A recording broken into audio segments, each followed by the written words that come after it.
Hello everyone, we are doing a video lecture series on Indian evidence act. Last video में हमने section 3 में fact and issue तक किया था। In this video we'll do document and evidence. So let's start. Now, document means any matter expressed or described upon any substance by means of letters, figures, or marks, or by more than one of those means intended to be used or which may be used for the purpose of recording that matter. तो काफ़ी easy है, not much explanation is required. So क्या होता है document? किसी भी substance पे, कोई भी सब्सटेंस हो सकता है, paper, metal, rock, tree, anything. किसी भी सब्सटेंस पे अगर कोई भी किसी मैटर को एक्सप्रेस या डिस्क्राइब किया गया है by means of letters, figures, कोई मार्क्स, उसमें ड्राइंग्स, कुछ भी, किसी भी तरह से एक्सप्रेशन होना चाहिए किसी मैटर का, इनमें से एक या more than one of these means for the purpose of recording that matter, किसी को रिकॉर्ड करने के लिए, then that thing is a document. ठीक है, काफ़ी इजी है। सो क्या होता है डॉक्यूमेंट? किसी भी सब्सटेंस पे अगर कोई भी मैटर एक्सप्रेस या डिस्क्राइब है by means of letters, figures और marks for the purpose of recording that matter, then that thing is a document. Let's do the illustrations. A writing is a document, कहीं भी कुछ लिखा है वो document है। Words printed, lithographed, photographed are documents, को भी फोटोग्राफ प्रिंटिंग है वो भी डॉक्यूमेंट है। अ मैप और a plan is a document. N inscription on a metal plate और अ स्टोन, स्टोन पे कुछ लिखा है, मेटल प्लेट पे कुछ इंस्क्राइब्ड है, वो भी डॉक्यूमेंट है। अ कैरिकेचर इज़ अ डॉक्यूमेंट। ठीक है, तो अब प्रीलिम्स में इसमें कैसे क्वेश्चंस आ सकते हैं? जैसे कि आपसे पूछ लिया जाएगा कि which one of the following is a document, तो आपको ऑप्शंस दिया जाएगा। A option a radio broadcast, B telephonic talk, C a slander, D a caricature. तो इसमें से आप डी मार्क करेंगे कैरिकेचर, टेलीफोनिक टॉक या रेडियो ब्रॉडकास्ट ये डॉक्यूमेंट नहीं है। अब आपसे और क्या और कैसे क्वेश्चंस पूछ सकते हैं कि whether an inscription on a metal plate is what? A a fact, B an opinion, C a document, D a motive. तो आप सी डॉक्यूमेंट मार्क कर देंगे। It's not a fact, opinion और motive, inscription on a metal plate is a document. तो ऐसे questions पूछे जाते हैं प्रीलिम्स में। So just read it once. Now let's move on. Now let's start with evidence. So evidence means and include all statements which the court permits or requires to be made before it by witnesses in relation to matters of fact under inquiry. Such statements are called oral evidence. All documents including electronic records produced for the inspection of the court, such documents are called documentary evidence. तो ये जो definition है evidence की, इसको 2 clauses में divide कर दिया गया है। First is oral evidence and second is documentary evidence. So oral evidence क्या होते हैं?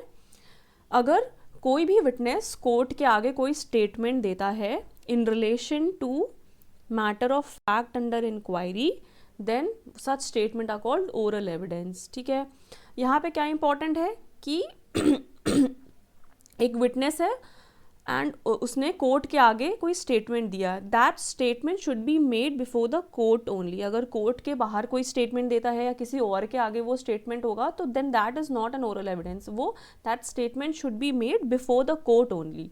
तो अगर कोई विटनेस कोर्ट के आगे कोई स्टेटमेंट देता है in relation to matter of fact under inquiry का मतलब that statement should be regarding a relevant fact और अ फैक्ट एंड इशू। ठीक है, यानी किसी कोई जो मैटर ऑफ फैक्ट है, जो फैक्ट एंड इशू है, जो डिस्प्यूट में है, उसके रिगार्डिंग वो स्टेटमेंट होना चाहिए। Then such statement are called oral evidence. Documentary evidence क्या होते हैं? अगर कोई भी पार्टी अपने केस को सपोर्ट करने के लिए कोर्ट के आगे कोई डॉक्यूमेंट प्रोड्यूस करती है for the inspection of the court, then such documents are called documentary evidence. अब आईटी एक्ट 2000 के आने के बाद से जितने भी इलेक्ट्रॉनिक रिकॉर्ड्स हैं उनको भी हम documents, they are also included in documents, वो भी हम डॉक्यूमेंट कहलाएंगे and they are also documentary evidence. अब आपको यहाँ पे क्या ध्यान रखना है कि वो जो कोई भी डॉक्यूमेंट एविडेंस तब होगा when it is produced before the court for its inspection, it is produced for the inspection, तभी वो डॉक्यूमेंट होगा। अगर डॉक्यूमेंट को प्रोड्यूस किया है कि कोर्ट उसे एग्जामिन करे, इंस्पेक्ट करे, then only it will known as documentary evidence. Now, according to this definition, the word evidence includes only statement of witness and documents. तो अभी जो हमने ये डेफिनेशन पढ़ी उसमें तो बस यही बोला है कि जो भी स्टेटमेंट विटनेस के स्टेटमेंट हैं और जो भी पार्टी डॉक्यूमेंट प्रोड्यूस करती है वही एविडेंस है, बट इसका मतलब ये नहीं कि और कोई एविडेंस हो ही नहीं सकते हैं। सो ये जो डेफिनेशन है ये डिफेक्टिव है और इनकम्प्लीट भी है, क्योंकि ऐसी बहुत सी चीज़ें हैं which are as good as evidence as statements and documents, but उनको इस डेफिनेशन से एक्सक्लूड किया गया है। फॉर एग्जाम्पल, अ मैजिस्ट्रेट और सेशन जज may question the accused and answer may be used against him. तो सेशन जज और या कोई भी मैजिस्ट्रेट भी अक्यूज से जो भी क्वेश्चन करता है और अक्यूज जो उसका आंसर करता है, that is also a relevant evidence. Similarly, when the judge inspects the scene of occurrence and draws a chart of it, तो अगर कोई जज कोई क्राइम सीन इंस्पेक्ट करता है या कोई लोकल इंस्पेक्शन करता है और उसका एक मेमोरेंडम प्रिपेयर करता है, then that also forms a part of the record and that can also be used to weigh evidence, but इसको भी इस डेफिनेशन में इंक्लूड नहीं किया गया है। Similarly, questions put to the accused at a trial, जितने भी ट्रायल होते हैं उसमें अक्यूज से पूछा जाता है कि जो भी उस पर चार्जेस लगे हैं क्या उसने वो क्राइम किया है या नहीं। वेरी ऑफन अक्यूज्ड अपनी गिल्ट को एडमिट करता है and that statement is also recorded by the court, court उसे भी कंसिडर करती है।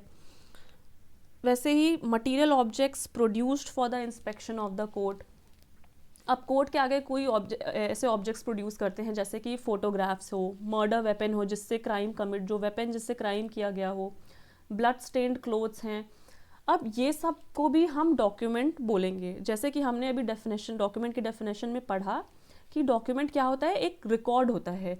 So now all this is a permanent record of the happening of a fact. So anything which is a permanent record of a happening of any fact, then that is also will be used as an evidence. तो जितने ये blood stain clothes या instrument हैं ये भी evidence होंगे, but all these are excluded from this definition. वैसे इस डेफिनेशन से और क्या क्या एक्सक्लूड किया गया है? Statement and admission of the parties, the conduct and demeanour before the court. अब पार्टीज कोई स्टेटमेंट देती है या कोई फैक्ट एडमिट करती है, कोर्ट उसको भी कंसिडर करता है, रिकॉर्ड करता है उस चीज़ को। विटनेस जब अपना स्टेटमेंट देता है तो उस टाइम उस विटनेस का डिमीनर कैसा होता है, उसका बिहेवियर कैसा होता है, उसका उस टाइम विटनेस का कंडक्ट कैसा होता है, ये सब भी कोर्ट ऑब्जर्व करती है और रिकॉर्ड करती है, and that can be considered by the court. तो वैसे ही circumstances coming under the direct cognizance of the court, facts of which court can take judicial notice and facts which the court must और may presume, ये सब हम आगे अपने video में पढ़ेंगे। सो ये सब भी एक्सक्लूड किया गया है डेफिनेशन की from the definition of evidence. अब आप ये सोच रहे होंगे कि मैंने आपको बताया है अगर कहीं भी ये phrase means and include mention है then that means it is an exhaustive definition, but मैं बोल रही हूँ कि that this definition is incomplete and defective. Although ये डेफिनेशन हाँ है defective, but yes this is an exhaustive definition. अब ये एग्जॉस्टिव किस सेंस में है? ये एग्जॉस्टिव इस सेंस में है कि कोई भी एविडेंस हो उसको अल्टीमेटली दो कैटेगरी में रिड्यूस कर सकते हैं, that is oral evidence and documentary evidence. For example confession या एडमिशन, ये भी रेलिवेंट एविडेंस हैं। तो अगर किसी विटनेस ने कोई एडमिशन दिया and that admission is made through the mouth of witness ने खुद बोल के एडमिट किया, then that is an oral evidence.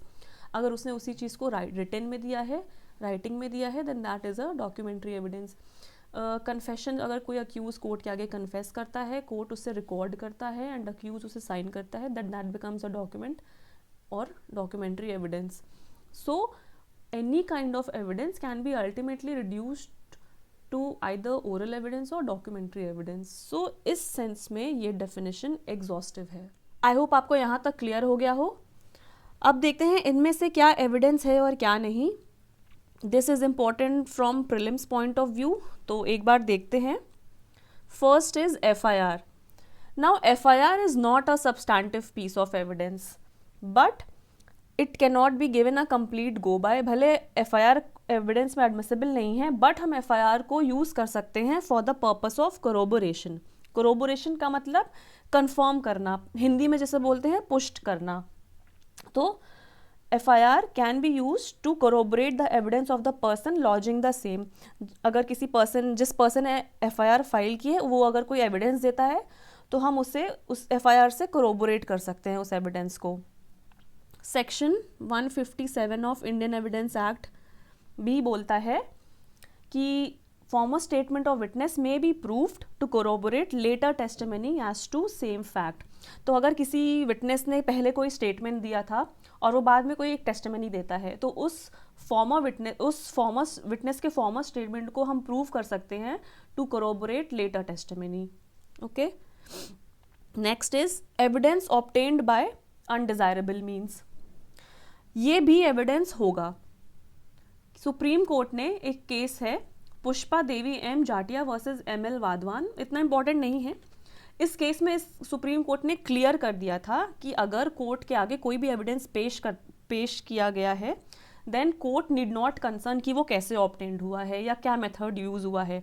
अगर कोर्ट के आगे कोई एविडेंस आता है और वो एविडेंस रेलेवेंट है, then court will take that into account कि irrespective of the manner in which it was obtained. तो कोर्ट एविडेंस में उसको अकाउंट में लेगा इररिस्पेक्टिव कि वो कहाँ से आया, कैसे ऑब्टेन्ड किया, किसने। ओके, नाउ जजेस पर्सनल नॉलेज एंड ऑब्जर्वेशन।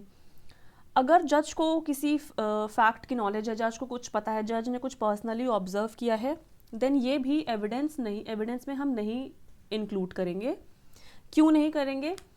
क्योंकि अगर कोई विटनेस अगर कोई अपना स्टेटमेंट देता है तो उस स्टेटमेंट को एविडेंस में तभी लिया जाएगा अगर ऑपोजिट पार्टी को अपॉर्चुनिटी मिली है उस विटनेस को क्रॉस एग्जामिन करने के लिए।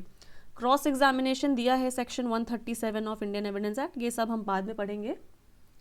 तो सिमिलरली अगर जज के पास कोई फैक्ट की नॉलेज है, it can not be used as an evidence, क्योंकि इसके लिए जज को विटनेस बॉक्स में आना पड़ेगा to bring his knowledge on record.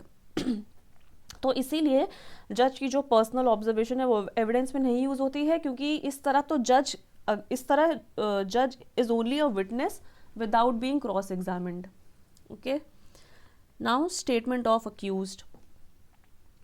एक केस था Hari Singh Bhagat Singh versus state of Madhya Pradesh. इसमें सुप्रीम कोर्ट ने ये हेल्ड किया था कि अगर अक्यूज्ड कोई भी स्टेटमेंट देता है under section 313 of CRPC, section 313 of CRPC is about power to examine the accused. Court के पास पावर होती है कि अक्यूज से वो कोई भी सवाल कर सकता है, उसे एग्जामिन कर सकता है और उससे उसका आंसर करना पड़ता है। तो अगर कोर्ट ने उससे कुछ सवाल किया और अक्यूज ने अपना उसमें आंसर में कोई स्टेटमेंट पास किया, then that will also be received as an evidence and treated as an evidence. Recording of evidence through video conferencing. इसमें आप ये केस नोट कर लीजिए, state of Maharashtra versus doctor Prafulla B Desai, AIR 2003 Supreme court.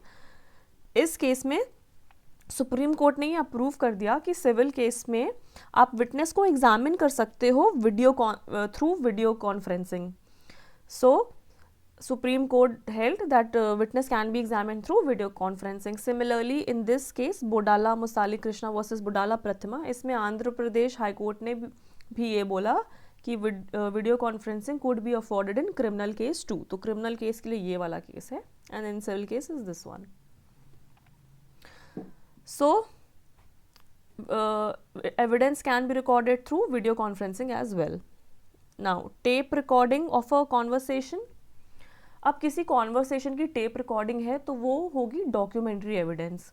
Tape recording of speeches को भी बोला जाता है कि ये एक डॉक्यूमेंट है, वो जो टेप होती है that will be considered as a document.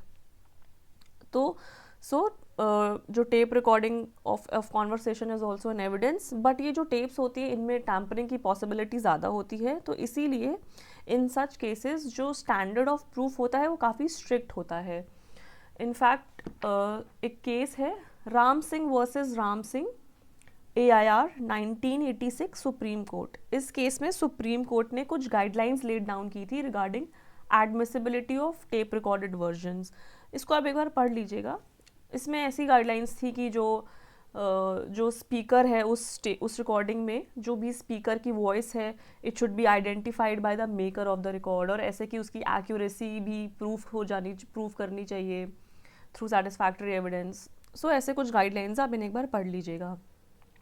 Now tracker dog, तो जो पुलिस अपने ट्रैकर डॉग की हेल्प से अगर कोई फैक्ट डिस्कवर करती है, so that is also scientific evidence. So scientific evidence होगा, लेकिन जो ये ट्रैकर डॉग की मदद से जो भी कुछ हमें एविडेंस मिलते हैं, that is not sufficient alone for conviction.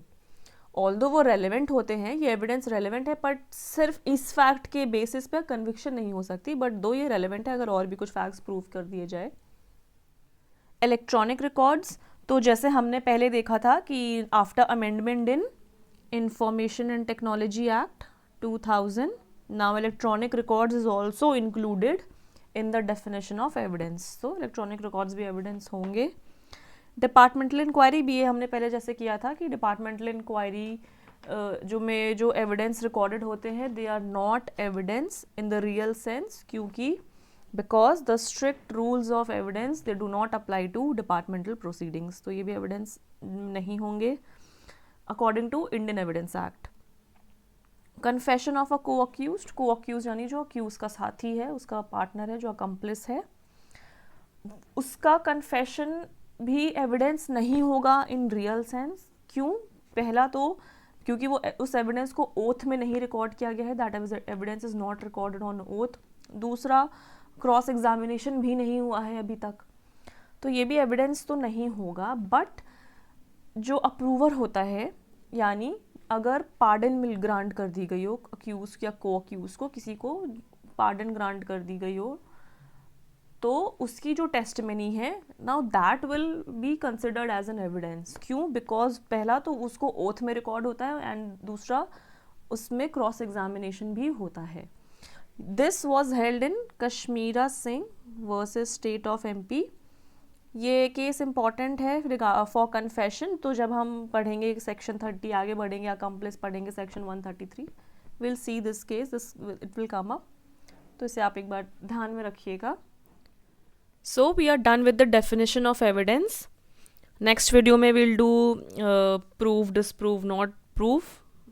Next video में सेक्शन 3 ऑलमोस्ट ख़त्म हो जाएगा, then will start with section 4। I hope आपको यहाँ तक क्लियर हो गया हो। Thank you.